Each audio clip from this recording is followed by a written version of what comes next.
We're joining you guys on Facebook, and we're joining you guys on YouTube. So fantastic. Hey, my name's Darren Fink, and this is my lovely wife, Margie. And we are the co-founders of Transfiguring Adoption, and we are kicking off our Monday Caregiver check-in to just connect with you guys. There are just a lot of people that we talk with, and they just seem like they just need a place to be able to connect, to go in, talk with other caregivers, and just make sure that they're doing okay, and just have someone just ask about them. And we thought, hey, we're doing different media reviews and talking about different things and to different people all the time. So why not do this live? Because the technology's here and it's easy. So why don't we do this live and just talk with you guys and see how everyone's doing? People can ask their questions. You can just chat with us, talk with us, and we'll just all check in to see how everyone's doing. And I'll tell you, if you're watching us live, you can comment on obviously Facebook or Twitter. You can comment and ask us your questions. Just chime in and comment. Or on YouTube too, we have our handy dandy little live chat screen that you can talk with us. So anyways, yeah, let's get going here. So how you doing? The week has started. The week has started, and yet last week was a crazy week. So starting back to routine is good. Why was it a crazy week last week? Not everyone knows, because not everyone has. I mean, most of the not everyone lives on this section of the United States. Well, and not everyone watching this lives in the United States. Right. So last week, Monday was a holiday anyways, so no school, Martin Luther King Day. So we got through Monday, and then Tuesday was a snow day, and Wednesday was a snow day, and Thursday was a snow day, and Friday was a 2-hour delay. So and it was just crazy. So it was nuts, because even some of our kids were already ready to go back to school, and they wanted to see their friends and they wanted to do stuff, and they're already saying, woohoo, we're going. And no, not a snow day. And so, especially because where we live in Tennessee, a snow day is not really a snow day. A snow day is there was a tiny bit of snow. So really they can't go sledding, they can't build snowmen, they can't do all that kind of fun stuff because there's really not enough snow for that. But there was just enough like on the ridges and mountainy roads that didn't get sun. So, and they kind of iced over. So you couldn't really drive, but it wasn't like there was snow to play in either. So not so too what, fun. What was it like in your area of wherever you're at, the area of the world? Like, did you guys have bad snow? Did you have bad winter weather? What was it like? What do you do with your kids when you're snowed in? Like we heard, yeah. So I saw this great meme, and it was funny because I was talking to another family, and they were kind of like, yeah, it's great because the flu is really bad here right now. And they're like, it's great because the kids aren't at school, so they can't get the flu. But at the same time, we started talking about this meme that was going around on Facebook where it's like the mom the night before the snow day. And it's like, you know, it's a snow day tomorrow. We're going to like bake cookies and do all this stuff. And then the second part of the meme is her the next morning kind of going, didn't you hear me tell you to watch TV? Like it was like 10 or 11. So okay, and I fall on that. Like I'm gonna be that dad that does all the cool stuff and I do like everything. And then the day of the snow day, I'm like, go watch TV. Just go watch TV. And I really have to like make myself be like super dad, because otherwise it's just the TV's easy. So what do you do on a snow day? Like what do you guys do? Hey, Diego's on. Hey, Diego. What do you guys do when your kids are snowed in and you have them in the house and you're about ready to go crazy? And a lot of people too, like we have foster parents that are watching this. What do you guys do? Because sometimes you have those trauma behaviors, or you have different things that are already an issue, and they kind of, you and your kid both kind of are getting at each other at the best of days, but then you put each other inside a house for multiple days. And our kids need structure, they need routine, and when that structure and routine is pulled out, like, I need structure and routine. You went nuts about the structure and routine. Is that what happened? Yeah. Except you just kind of like go to the bed and hide under the covers when you don't have your structured routine. You're just like, sleep is my structured routine now. I was working. I've got like my contract work that I do. It was nutty. It was nutty. It was just a nutty week. But we hope everyone made it through the snow days, the bad weather, the cold weather. I hope everyone's warming up a little bit. We're warming up here, at least enough for things to thaw out. And so kids have gone back to school. They're happy again.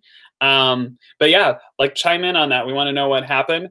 While we are hearing from people to chime in, I want to go through something that we just reviewed on the website that you guys might not know about. So we have these really cool, we got Jessica Kingsley Publishing. If you guys haven't heard of Jessica Kingsley Publishing, we are not on their payroll or any way, shape, or form. They put out some great stuff. Mm-hmm. Like they put out some great books and some great media, specifically for foster and adoptive families. And they sent us their therapeutic treasure deck of sentence completion and feelings cards. And these are really, really cool. You have to go check out on our website. We did our 14-year-old daughter and I did a review of them. She kind of gave the kid point of view and I gave my point of view. Very cool. Take a look at it, but it says, ooh, I'm dropping them everywhere. It's like stunts here. But yeah, sentence completion cards. It's pretty straightforward. There are feelings cards and sentence completion cards, but they have things on here. It says like the thing I really need is, and then that gives your kid a prompt to like finish that and to figure, it just gives you a jumping off point for discussion and conversation. But the thing that I really enjoyed more than the completion cards were the feelings cards, because we've actually had other feelings cards in our home that we leave them out around the house for like teenagers to find because they don't always know how to like express their feelings. And so these feelings cards are great because like, wasn't it just like we had a foster kiddo in our house and they came up to us while we were doing laundry and they were just like, this is how I feel. Like, and it gave them a voice and gave them a way to say how they felt. But these are really cool because they do different things like disappointed. Like most feelings decks don't have disappointed, or I know there was one in here that said trapped. Like I feel trapped. Just some really cool ones that you don't normally. Frustrated. That was another one that I was like, and the illustrations are just point on to get across the feelings. So yeah, go on our website and check that out because this is a really cool tool. Again, it was the therapeutic treasure deck of sentence completion and feelings cards.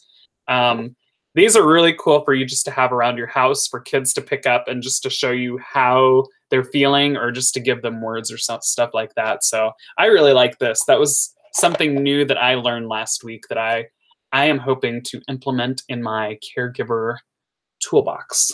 So did you take a look at these? I haven't had a chance to. You haven't? Here, I'll give them to you. What do you think of them? What do you think of them so far now that I just they're really cool. They're really, really cool. I actually really like too. Like, did you check out the box? Like the box is like actually, the whole thing is really durable because, you know, like some kiddos that we take care of, like they're not stereotypically, they don't have a delicate touch. Let's put it that way. And this thing is pretty, I mean, you for what you're paying for, this is a really sturdy box. The cards are really sturdy. They're glossy, so you can't spill stuff on them without them getting, like you could be able to wash these off easy. And yeah, they can rip them, but they're really durable, heavyweight stuff. So they're not going to get like. Okay, what else do we get? But yeah. We've already reviewed those. All right. Let's see what else we got. What? I got lots of stuff here. What do you want to look at first? This just came today. Dalton was very excited. He got the mail, and so he came running in. And I was like, is it a kid's book or an adult's book? And then he opened it, and I was like, I think it's going to be an adult book because I just saw the back of it. And he went running off. No, I'm going to read it. I'm going to read it. And I looked at it, and I said, oh, that's probably actually a book that we could look at together because it's life work with children who are fostered or adopted using diverse techniques in a coordinated approach. So let's see. It says, this new book from life work expert Joy Rees explains the value of effective and meaningful life work with children who are fostered and adopted and how to best carry it out. This book will help social work professionals, foster carers, and adopters understand the many aspects of life work and to consider the important contributions they can all make to this task. So it isn't a book for the adults, but it's to help you work with the kids and help them kind of understand their life story. So is it going to be kind of like it tells you life story and the impact of other people's kids, so that you can see like, yeah, I need to keep going because this is how this child turned out. No, it's life work is about helping children to know and understand their personal stories and the life experiences that have shaped them. So, you know, like we're, as foster parents, adoptive parents, you know, it's really encouraged that we do a life book with children. Right. Yeah. So that kind of has their I epic stories. fail at that. I'm an artist, but I don't do that well. Yeah.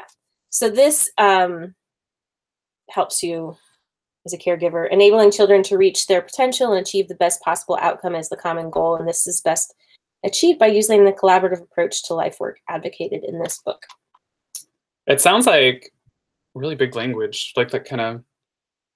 Does anyone else get scared off by like when you look at a book like the really big language? Like, I mean, I'm not an idiot. Like I can read through it, but like if I'm unwinding after a day of having to work and then I'm coming home with issues, I don't know if I want to read through a book that I have to sit there and have my thinking cap on all the time. So it's like I have a feeling it's going to be. Looking at it, it doesn't seem like it doesn't seem like one of those books that's going to be like, woo, all scientific, therapeutic approach. Theory, that kind of stuff, but it's not going to be all like just targeted at like. So this one's going to be a layperson's language. But this one's going to be coming from our adult books, grown-up books for grown-ups. Yes, this will be in the books for grown-ups. When I first looked at it, like I thought it was it's something that the grown-ups look at to learn how to better help kids understand their stories. So that one will be coming later. Mm-hmm. So we have the card deck that's already out on our website, and then we have here's one that I'm excited about because my son and I help take care of the kids' books, and so I have a lot of fun going to. Who doesn't like to go to Barnes and Noble and see all the kid books? Even if you're not into reading, it's just fun to go see the cartoons and stuff like that, and like all the little characters and stuff like that. This one was suggested to me by the manager at our Barnes and Noble when I went in, and she said this was like on the best pick, and I was just kind of like, sometimes when they pick that, like they don't, not everyone pick the staff picks is what. Yeah, the staff picks. You left out a word. Right, and so like but sometimes when you go to Barnes and Noble, they don't really know, like when you're looking, like when you say, hey, I need a book for my foster kid or my adoptive kiddo, or like you're trying to explain things to them. They kind of are just like they get like this book that doesn't have a story. It's basically like, hey, you don't live with your mom and dad. Now you live with this other lady. And it's just kind of like, that's it. And you're like, wow, no, that's not what I want. But so this was a staff pick. And I was like, wow, that looks kind of whimsical and fun. So it's not quite narwhal. And I was like, okay, like it probably has nothing to do with, like it probably isn't going to relate to parents or anything at all. But it's really cool. Like I'll have to review. I'm not going to give away because I haven't reviewed it yet. But I'm really excited because it's about this little unicorn that grows up with some narwhals. And okay, can you imagine your little girl wanting to read this already? So like this unicorn grows up with narwhals, but doesn't fit in with the narwhals, obviously. And then later on, the unicorn is going to find a bunch of unicorns and then suddenly be like, and basically what I was told, I haven't read this yet, is the unicorn is basically going to find out that, hey, this is where I belong with these unicorns. But then after a while, realizing, but I miss my family. Like the narwhals were my family, and I miss and so it's just going to be kind of that tug and pull of, I look like I belong here, but I felt like I belong here, and just kind of a story. I didn't feel like I belong because I didn't look like everybody else. Yes, like that whole identity thing, like, right? Like, I mean, come on, as adults, we go through that too. Like, where do I belong? Where do I fit in? Like, okay, does anyone else watching this, like, give a like or a thumbs up on here if you ever struggle with who you are and where you belong? Like, I think we all do, like, right? Like, so, like, where do you belong? And this is going to go through and just that tug and pull of where do I belong? Where do I fit in? Is it okay to like the people that I don't? And in the end, it's a good ending. I'm not going to spoil the ending for you guys. But, yeah, I can just say that I think it's Jessie Sima. Is that how you say it? Jessie Sima? Yeah, I'm going to be trying to contact her on Twitter or social media because I think this is a great book. I haven't given, again, the grade or anything yet, and I'm not going to spoil everything. But, yeah, be watching out for that one because I think you could definitely have fun reading that to your kids. And it's a mainstream book, so other kids are reading it too. And then this is another one that, do you want to do that one? Go for it. Okay. So we already did, this author is Kobe Yamada, I think. Man, I'm butchering names. Man, never have me tell your name on here. But we did another book review called What Do You Do with a Problem?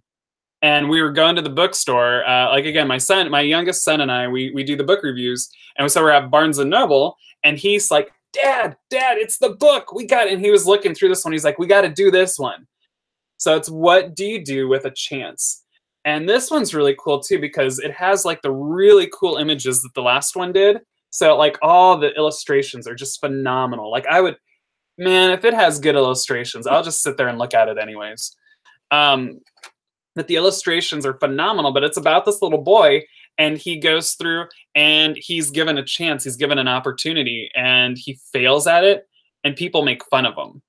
And after people make fun of him, he doesn't want to take a chance again. And then so the whole story, again, I haven't reviewed it, haven't looked through everything, but what it looks like is that you're going to have this story about this little boy that doesn't take chances anymore, and then the chances don't come that often anymore, and it just kind of takes kids through that journey of like what happens. So you got made fun of because you failed, or it doesn't feel good to fail, but then the chances don't come around anymore, and just kind of going through that whole thing of like, well, would you rather fail? So would you rather just chances go away? And just, I think it's going to be some cool conversation. I think it's going to be, because What Do You Do with a Problem was amazing. Like, it was so much fun. Did you see the review on that one? The review, like, that one got some high marks. But I think this one's going to get some high marks, too, because you're going to be talking about that. Like, I mean, do you think that would be useful talking with foster and adoptive kids? Like, talking about chances and taking a chance? Mm-hmm. Let's see. I think those two are kind of books that aren't specifically for kids from foster care or adoption or kids who've been through trauma, but we've got some new ones that are specifically targeted for the foster care and adoption community. Again, these are, JKP Publishing sends us stuff. Jessica Kingsley Publishing. Yeah. What did I say? JKP. You gave the initials. Not everyone knows who they are. So we have How Little Coyote Found His Secret Strength, a story about how to get through hard times. Bomji and Spotty's Frightening Adventure, a story about how to recover from a scary experience. Ooh, ooh la la. How Sprinkle the Pig Escaped the River of Tears, a story about being apart from loved ones. Okay, just the fact that they named the pig Sprinkle, a pig. That's awesome. Have we done some of that We series? haven't done them yet. Dalton and I have started, we've started reading these. I thought you did one Little Coyote one already. We read through it. We read through this one, but we haven't reviewed it yet. Okay. So this one's on the way. We have done stuff with Rosie Rudy before, though. Rosie Rudy. So Rosie Rudy. So Sarah, I don't know, Sarah, if you're watching, sorry. Sarah Nation, Rosie Jeffries. They have like a whole series of these books, and so they're really phenomenal. The stories are really good, and the reason the stories are so great is because they're drawing on real life experiences. And so like they definitely hit home because it's an adoptive family's experiences that are giving the ideas for these stories. But this is, I think, either Rosie Rudy's second or third book where she stars in it. So it's really cool because like people have already met the characters before, and so they're just kind of like, if your family follows these books and like we'll get into them, they already know these characters and they kind of can relate to them.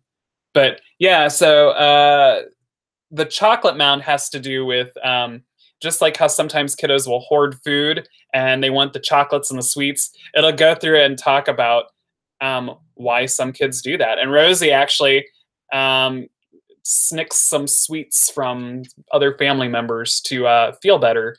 And the great part about this is in the back, there's a parent section that I don't know how else to say it, like in layman's, in ways that I can understand things. Like it has like a whole guide in there that like is like, hey, here's why kids are taking the food. Here's why they want the sweets. Here's what you can do with that. And it takes you through like how, as a therapeutic parent, how to deal with that.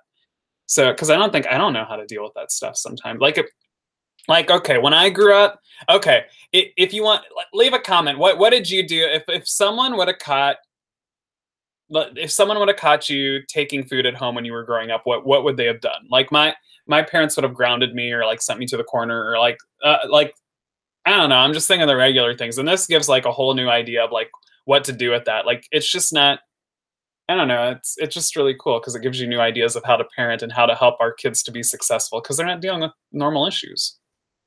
But okay. And then we've got these ones. Paige Adams Strickland sent us these to check out. I can't see them.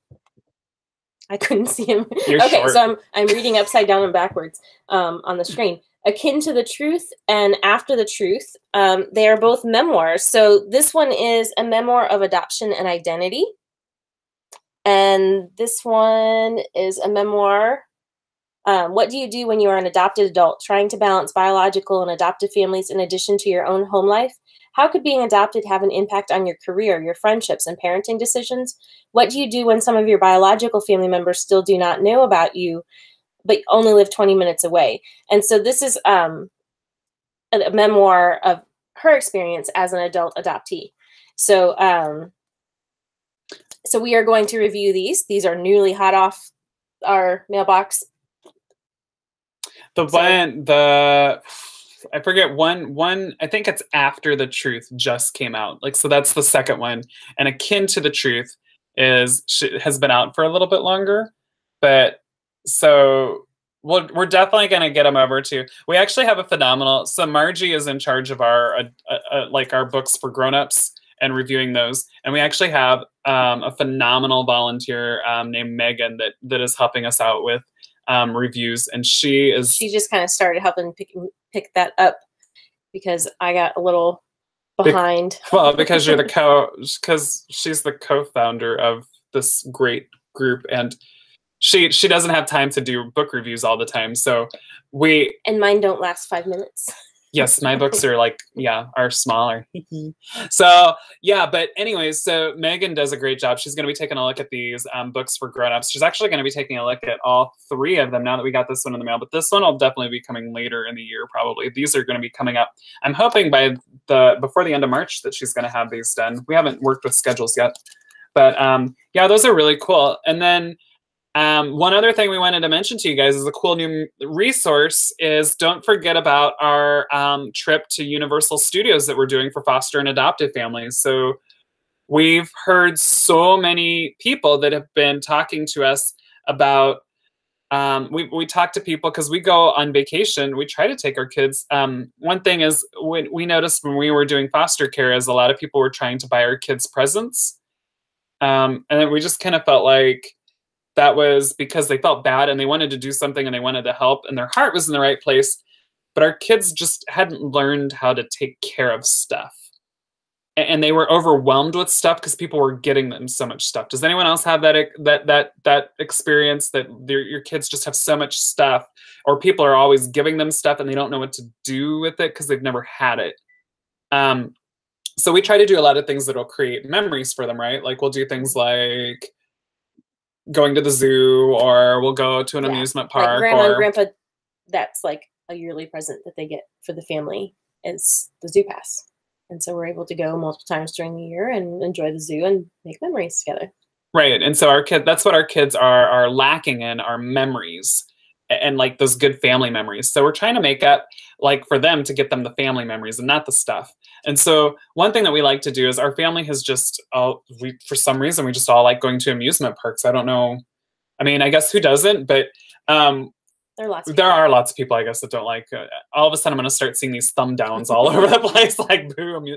But one thing that we noticed was in the foster and adoptive community was because our kids had a lot of trauma in the past. They might have sensory processing disorders because they weren't exposed to many stimuli when they were little, so they kind of get overstimulated by amusement parks because, well let's be honest, everyone gets overstimulated. But yeah, like I don't know how many times I've gone to an amusement park and you see the kids kicking and screaming and they're like 10 years old and you're like, that's probably not even a foster adoptive kiddo, and they're kicking and screaming, and just because they've had too much park, they've had too much sensory input. Like, and quite frankly, I get that way at points. But with our kids, it's even harder because their fuses are shorter and they deal with less because their threshold for managing stress is lower because of the amount of stress that they've had to deal with. We've heard people talking to us about like having to cancel their trips early. Like, and we're talking not just like an hour early, or we're talking like days or like a week early. And then they're losing money on like reservations. They're losing money on tickets. They're losing money on all sorts of stuff. And so, hey, Gabe, how you doing? But they're losing money on all sorts of stuff. So we just thought, hey, Margie and I have actually been to Universal Studios quite a bit, and we actually have some other staff members that are going to be going with us that have also been, and they're all trauma informed. Why don't we go? And we've had so many times where we've had great memories. Why don't we go to the park and take 8 families with us, and we'll help you guys get around the park and concentrate. Like Margie and I and the 2 other staff members that we're taking, our goal is just to help you have fun at the park and navigate and make help memories. you to be successful, because we've been on those vacations where we've learned some hard lessons the hard way, where the vacation was not so fun. We've come back and said we're never going on vacation ever again. People have been crying and said that they're not going again. But yeah, so this is going to be a great opportunity. So if you go to our website at transfiguringadoption.com/vacation, you can take a look at the trip. So we're going to be going in October because temperatures are going to be a little bit cooler because, again, the heat will lower. Some people get hangry because they're hungry. Some of us get hangry because we're hot.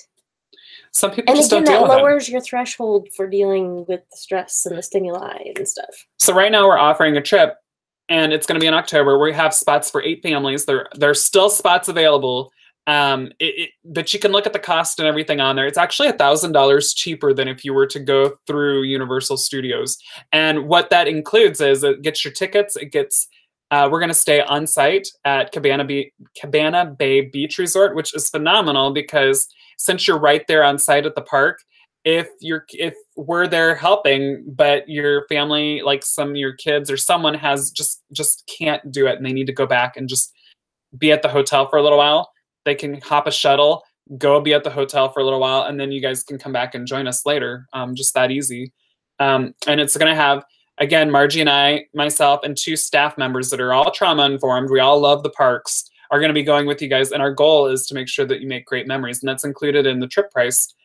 So your stay at the resort, all your daytime meals at the park. The one thing that's not covered is breakfast. And the resort does not provide like a continental or anything like that. So there is like a little microwave and a little small fridge and stuff. So one thing we've done when we've stayed there is just like pop little breakfast sandwiches in the microwave in the morning. And there's restaurants on site and stuff. So so that all the snacks and meals throughout the day are covered. We're going to have like a welcome kit that's going to have some tools and resources to kind of help you inside the parks. And it's an amazing kit too, because it's somewhere between $80 and $100. Like that's what the value of the kit is. And it's not going to be like I wish we weren't planning this trip, because for the value of what you're getting for this trip, I want to go. Like and here's the thing is, so our travel agency that we're working with loves this trip idea. They've gotten the price, like I said, they've gotten the price so low. They've worked with Universal Studios. They have it $1,000 cheaper than than just going through Universal Studios. It's basically a group discount. It is a group discount. There are like some contingencies, like we have to have 15 children, which means 18 and younger, going on the trip to get the rate, which we should be able to do as foster adoptive families, because typically we have 3 or more kids, stereotypically. But it's going to be a phenomenal trip, because the goal is to help you to make memories and to have these positive memories, and then give you tools and things that you can do. And you're going to be around other people too that are going to be giving you tools and advice and different things so that you can go on another vacation and use all that again. So there's just going to be so much value to it. And then we're going to be at Universal Studios, which is one of the huge major attractions that people are always wanting to take their families to in America. So it's just going to be phenomenal. I know that there are a lot of people that are excited to go to the Wizarding World of Harry Potter, Marvel Superhero Island. They just opened up. Well, I guess they didn't just open up, but it's newer. Is the Kong ride. The Hulk roller coaster has been refurbished and it opened up last year again. And there's just all sorts of different fun. So definitely check that out. transfiguringadoption.com/vacation. And the other thing I wanted to mention too is you can get a deposit in by the end of January. So you have like what, a week and a half left. If you can get a $400 deposit in before the end of January, you get $100 off the whole cost of the trip. Like our travel agent is just amazing, and they will do that for us if we can get people signed up before the end of January. After that, it's going to go back to regular cost, but $100 off the price of the trip if you can get, and you only have to have I think it's a $400 deposit. So I know a lot of people are getting tax refunds and stuff soon. And I know people have messaged me, can I wait till the end of January? So you get the $400 deposit, secures your spot on the trip, which there are only 8 spots for this trip. Eight families, right. And another question I keep getting is, why are we only doing 8 families? Is because we have 4 staff members going, and we don't want to spread ourselves too thin for you guys. Like, we want to make sure that we want you to, another thing too is, why only 8 families, and are we going to get to see the whole park? And my answers have been, only 8 families because we want to make sure we concentrate on your families, and that gives each staff person 2 families to look after. And then the one about seeing the whole park is, we're not guaranteeing we're going to see the whole park, because our first and foremost goal is for you to create positive and fantastic memories, not to see the whole park. Because again, like, there's so much to see at Universal Studios. At the moment, has 3 parks. We won't be going to the water park. We're going to be going to their Islands of Adventure and their Universal Studios proper. But we're not going to be going to the water park.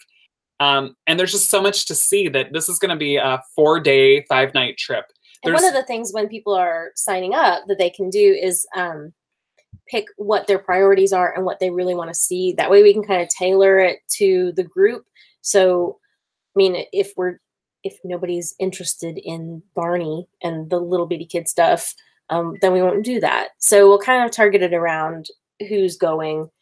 And like he said, you know, like, we've done that where we've pushed through, like, we were like, we have 2 days and we're going to see everything. And we've pushed ourselves, and we've ended up not making great memories, because then there was meltdowns, or there was behaviors, or there was, you know, something I'll even share an embarrassing one. Is we had to learn from, we actually had a kiddo that ditched us. Like, they actually on purpose, like, they didn't run away, but they made it so that we couldn't find them. And they full out, like, you know, admitted that they did it because we could tell that they were. It was one of those moments where we're like, we're done. We should probably leave now, but everybody really wants to go on this one more ride. And so we pushed it and we did it. And then we all kind of walked away going, like, that was awful. And like, that kind of just taints your whole memories of the whole trip. Because it's scary. Like, it's scary when you're having to think about talking to park security that you can't find your kid. Or talking to actual, you know, police, like, hey, maybe they're loose in Orlando somewhere. Like, it gets scary, and it kind of taints your day. And that's what we're trying to avoid. It was a very short-lived thing, but it still was kind of like a panic thing. And we don't want that for you guys. We want just these positive memories. The other cool thing is, we're going to have 8 families going with us, and they all have the same issues and things that you are looking at. And concerns. It's all on the same journey. So when you're on the same journey as others, you kind of, a lot of times we have this, like, just connection.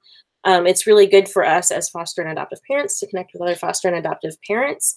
But it's really, really good. And I think sometimes as parents, we are able to find each other more than our kids are able to find each other. Well, there's just a lot of camaraderie. But like I was going to say too, is like, if something happens, like if your child has a meltdown, or if they do something while we're on this trip, like, you're going to be around 8 other families that totally get it, and it's normal for them.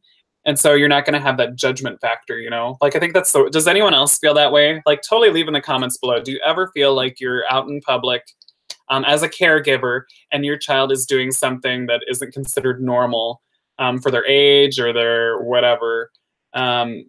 And you just kind of feel like people are watching you and judging you, and it just kind of ruins your day, ruins your, like, where you're at right then in the moment, because you just feel like everyone's looking at you and judging you and putting you down in their mind. And this, having 8 other families that get it and it's the norm, is going to help with that. So I'm really excited about this trip. It's going to be in October, like we said. You can check it out, transfiguringadoption.com/vacation. Let's hear from you guys. If you have questions, please leave them down in the comments. Feel free to message us. We are excited about this. Yeah. I don't know if I can say any more on that. I'm just really excited about it. Are you excited about it? Mm-hmm. I think it's going to be great. I think it really is. Yeah. Do you have anything else that you want to tell people? Well, we're thinking about doing this as a weekly thing, right? Oh, yeah. Yeah, I didn't even think about that. Like, would you guys, I know some people have chimed in, like, come and gone. Like, even if you're not watching this live, let us know. Like, I think we're going to do this weekly. We're hoping as it grows and builds, that, like, more people are going to be watching at this time. And we're hoping to have it more of a conversation time where you guys can ask questions and we can kind of talk together as a group, like, about issues, about situations, what we think. Because I know today we did a lot of talking, but we're hoping it can be more of a conversation discussion thing every Monday, where we just, as caregivers, foster parents, adoptive parents, or maybe even foster professionals and adoptive professionals, come and just chat and talk. Had former foster youth on here, and we have had former foster youth on here, so we're really looking forward to it. Just let us know what you think. What do you guys want to see more of? We showed you some books and different things that are new and that are out that are going to be, we're going to be reviewing them on the website. Let us know what you want to talk about and make this your time. Next Monday might be a little funny. Why? Why is it going to be funny? Oh. We are going to be on the road at this time. So it's my doing early birthday. Which we are really bad at. We are bad at self-care. Come on, but I know that you're not great at it either. Come on. We had a placement of a couple of kiddos for 2 months, or 6 months. They've been gone about a month. And for those 6 months, we really didn't, like, connect at all. So we're going. So she's, because I'm the dork in the marriage, and so she's taking me to celebration of Harry Potter in Universal Orlando. So honestly, it's self-care for him. For me, it's gonna be. I'm gonna be tired. It's gonna be a quick trip. You like it too, though, right? I will like it, but it's not necessarily gonna be, like, relaxing or renewing for me. But it'll be fun. It will be fun. No, there'll be parts of it. Time with you, and there will be parts of it that you like, because I will say that we do, when we go without the kids, we do it different. Yes. There are the quiet moments in the loud park. But anyways, we were going to be driving, because this is going to be a very fast trip. We're leaving on Friday, driving down, and then Saturday and Sunday, and then driving back on Monday. So the next chat will actually be coming from the car of us going, hi.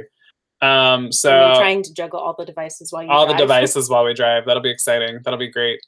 But let us know what you guys want to see. Appreciate you guys. If no one's told you today, you're doing a phenomenal job, because you're on the journey, you're trying, and you're putting one foot in front of the other.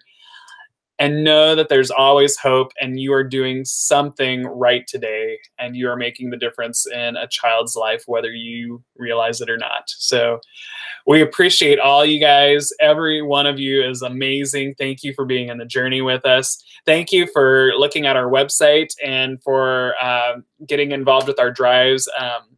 Seriously, like, we're making ourselves available even for this, just to be as a chat, but we're not doing it because we want to see more of ourselves, or we think that we're experts or anything like that. We want to be available for you guys, the caregivers, so that you can make a bigger impact in children's lives. So we really appreciate you guys. You guys are our heroes. So thank you so much. This has been Darren Fink and Margie Fink with Transfiguring Adoption. We hope that we're helping you to nurture and grow your foster or adoptive family. And then I got